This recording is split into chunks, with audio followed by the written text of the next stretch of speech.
Guys, what we're doing today is we are going to be stealing texture from leaves. Here we go.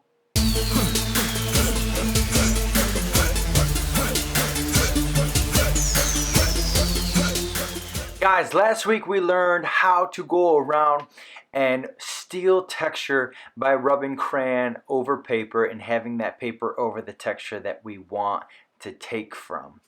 This time what we're going to be doing is we're going to be making a warm colored banner by doing the same thing with leaves. So what we're going to do and what I need you to do is go outside, grab some leaves, bring them inside, place the leaves that you get underneath the bannered paper, and then you're going to take some crayon and you're going to rub over where you place the leaves, so therefore the leaves, the texture of the leaves show through the paper with your crayon. Now you heard me say a warm colored banner, and the reason why I say warm colored is because we are only going to be using warm colors in order to be able to color in these banners. Warm colors being the colors that you use when coloring in fire. Warm colors are red, orange, and yellow.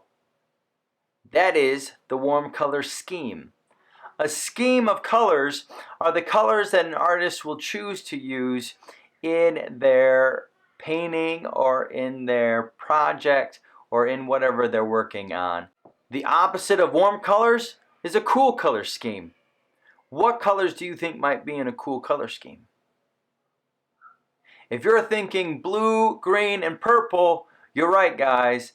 That is the cool color scheme. There's a lot of different color schemes out there that artists choose to use.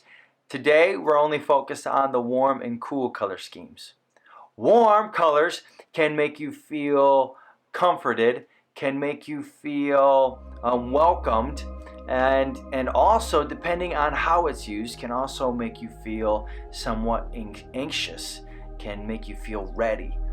Where cool colors, cold colors, can make you feel sometimes sad, maybe calm, collective, depending again how it's used. If you have a coloring page or maybe a painting of someone who's sad, I would probably use cool colors to emphasize that feeling even more.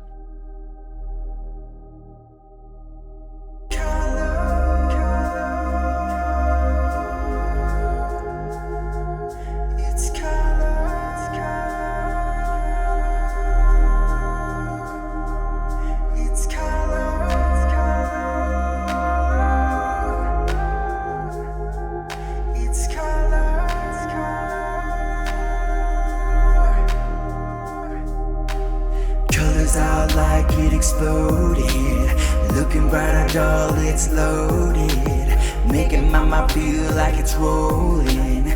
With my feelings it'll be pulling. Colors always got my attention. Blue's my favorite hue, not to mention. Color has my feel and emotion. Colors got my love and devotion, Color, another element of art. Color's really cool cause it gets you from the start. In any way I look at it captivates me. Color's magnetic to my mind to a high degree. Color is intense, it's reflections of light. Waves are telling your brain what you're seeing with your sight. Red is fast, it grabs attention, tells you look at me. While purple is so slow and steady, that's how purple be. Color's got a lot of control, making me feel down to the floor, feeling happier than before. Color takes art to the core, Color tells the brain how to react and feel. Duller colors make you tired, happiness is steals. Brighter colors make you happy for sure. Colors, give me color, give me more. There's so many ways for color to be used. Different matches, different ways to use and infuse. Red, orange, and yellow is what you use when wanting something warm. Green, blue, and purple, cool colors, colors for a storm.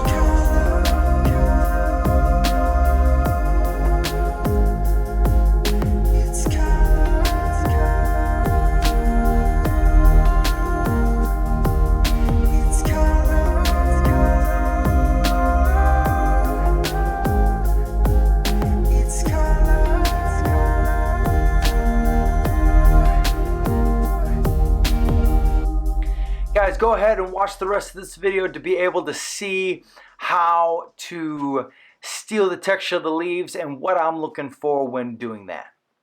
Make sure that you apply plenty of crayon onto the banner because we're really wanting a lot of crayon on the banner. And then also make sure that you're blending from one color to the other by overlapping and mixing colors. Like for example, if this is red, I'm going to bring the red into the orange and the orange into the red, so therefore we get some blending action going on. This is how you do it.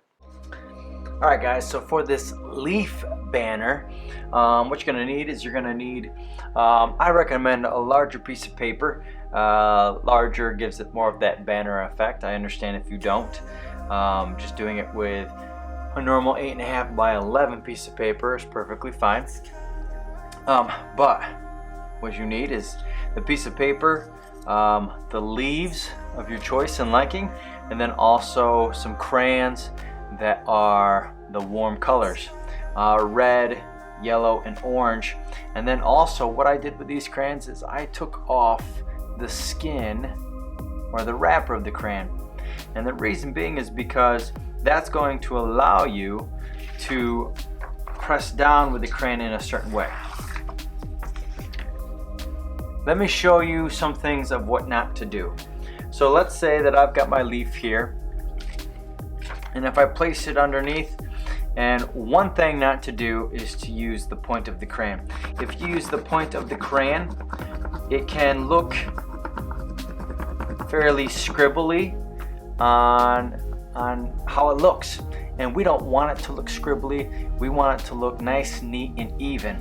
The way that I like to describe the look of the texture is soft. So what I do is once I place down my leaf, I place my finger on the bottom where the stem is, where the connecting part of the body of the leaf and the stem is, and then so that way I know where it's at and I can work around. I place my crayon on the side, and then I work around.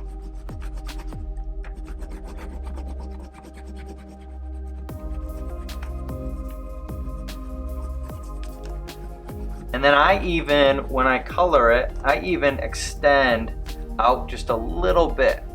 So therefore I can blend. It gives me the option to blend from one color to the other, because I want to go from red to orange to yellow, back to orange, back to red, and get some blending in there. So again, this is the way that you want to do it, not this way. You can see this looks a lot more even, this looks consistent, this looks nice and soft compared to this. This looks hard, and it looks harsh and looks very scribbly, and it really steals the attention away from your design rather than supports the design. So I'm going to go ahead. I've got a few different sizes of leaves, which I thought was important, and I'm going to go ahead and do this for you and show you what it'll look like at the end. So here we go. Oh, one other thing. I'm going to make sure that again that I work from one color to the other. So if I show you with this, if I take this leaf and then move it here, place my finger where the stem is, my crayon's on the side, and then I'm going to then blend the red and yellow and overlap a little bit and really get my yellow to stand out and extend just a little bit, so therefore I can blend with my orange. I'm almost making it look like as if I took like a pile of leaves and I threw them out on the table and you just saw them land. So I want some overlapping and blending happening between my leaves and between color to color. So here we go.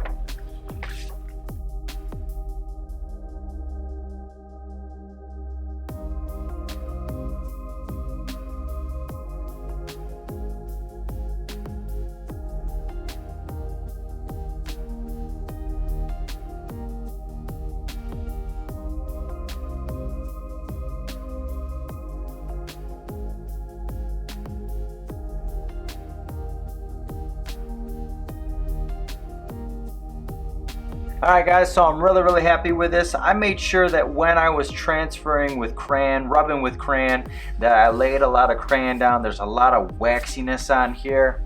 And it's ready to go for the next step. Now that you have your banner all color and you got color going everywhere, now what I want you to do is I want you to grab your watercolor and I want you to do the wax resist method. This technique consists of all that wax that you place on top of that paper, and now you're placing water on top of that wax and getting a wax resist. Since crayon is made of wax, what do you think happens between the wax and the water? Do you think the wax absorbs the water, or do you think the wax pushes the water away? If you're thinking that it pushes water away, you're right guys. That's why it's called wax resist, because it resists the liquid, guys. So what's gonna happen is you're gonna apply the watercolor on top, and that water is going to then spread over the wax and off of the wax and go into the paper, and the paper is going to absorb that color. Depending on the color that you choose to place down on top of the paper, and depending on the color of crayon, will give you different looks. With yellow crayon and red paint, it's really going to pop that yellow crayon even more, and you're going to see those details in the leaves a lot, and that is what we want. Again, when applying one color next to the other, don't just leave it as big spots and big blobs. We're going to want to practice that blending action. Bring some of those colors into the other colors and try to blend them in between. That is what we're going for. Guys, this is how you paint the banner. Go ahead and watch it. Let me see what you think. Alright guys, for the next step, what we're going to do is we're going to do some wax resist with water. And so what we've done is we've laid down our crayon, which crayon is made of a wax-like material. And then I've got some paper towel, I've got my paintbrush, and I've got some watercolor. Okay, and with this wax, what's going to happen is with our watercolor, once we lay it down on top of the wax will push the water away, and the part of the paper that is exposed will absorb the watercolor, and where the wax is, it's going to push the water away and resist the watercolor. So with my paintbrush, what I'm going to do is I'm going to dab it in the water. I've got the paper towel here to dab it down and make sure that my consistency with water and paint is where I want it. In other words, I don't want the paint to be too watery to where it doesn't show up on the paper, and at the same time I don't want the paint to be too thick to where it covers up my leaves. So dab it a little bit, get the paint cake wet to where I can see paint on the paintbrush.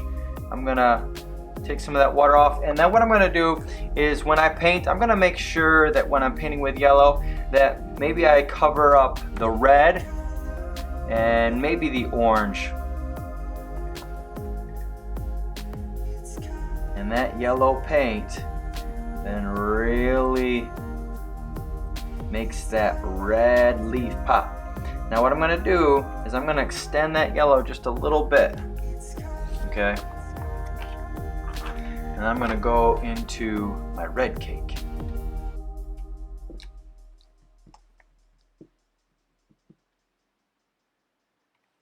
And then here I've got a yellow leaf, and what I'm gonna do, ooh, did you see that resist?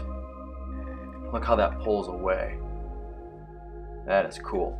What I'm going to do is I'm going to paint in my yellow leaf, and then I'm going to then paint back into the red into the yellow. Just a little bit. Just a little bit, so therefore it blends from one color to the other. I don't want it to look so much like a blob of color up next to another blob of color. I want to practice that blending from red to yellow and get it to look like it goes smooth from one to the other.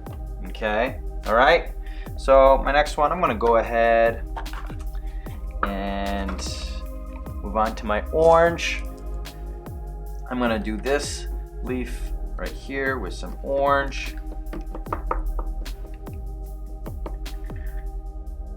Dab it on my paper towel, make sure that I'm controlling the consistency. Ooh, look how much the wax resists that. It pushes it away. Look at that. That is just so cool how the wax resist works. Now that I'm with my orange and I'm getting closer to my red paint, I'm gonna go ahead, take it into my red and take it into my yellow. Push it out a little bit. That's cool. I like that. I'm gonna go back in with my red.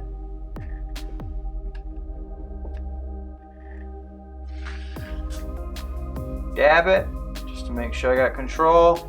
And now paint over my orange leaf here.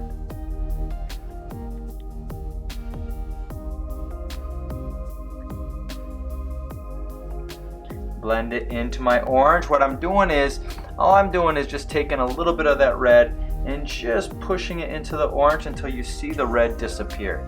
Same thing with the yellow. Just take the red, push it into the yellow just a little bit until you don't see that red get pushed anymore. And that's blending from one to the other.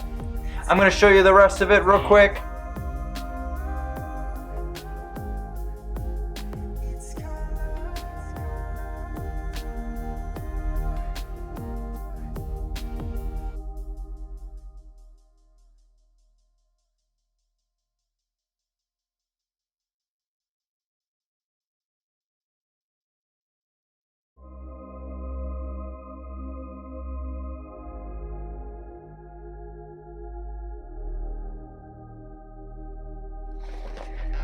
Guys, this is the finished product. This is what it should look like. As you can see that the wax resist really showed up good. You can see how the wax parts, the water didn't absorb into the paint and the color was pushed away from the leaves. You can see a lot of blending happening from the oranges to the yellows and the reds back into the yellows. It almost looks like a clouded color effect. And yeah, I'm really happy with this. This is what you want your end product to look like.